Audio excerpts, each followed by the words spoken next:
mstari wa 4 mpaka 15. Katika utatu nitatangulia kusoma. Kwa kuwa yote yaliyotangulia kuandikwa yaliandikwa ili kutufundisha sisi, ili kwa saburi na faraja ya maandiko tupate kuwa na tumaini.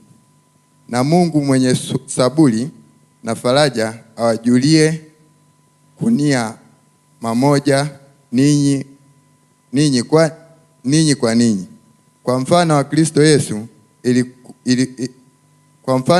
Yesu, ili kwa moyo mmoja na kwa kinywa kimoja mpate kumtukuza Mungu Baba wa Bwana wetu Yesu Kristo.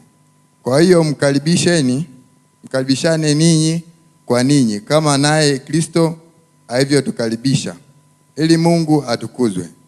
Kwa maana nasema ya kwamba Kristo amefanyika mhudumu wa agano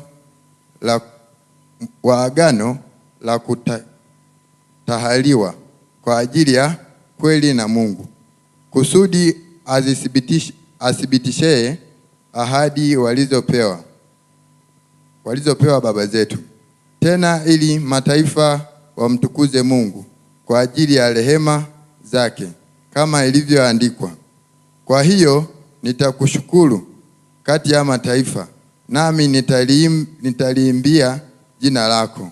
Na tena anena, furahini mataifa pamoja na watu wake.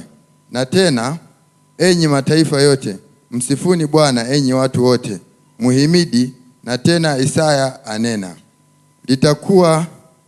litakuwako shina la Yese, naye aondokeaye kuwatawala mataifa.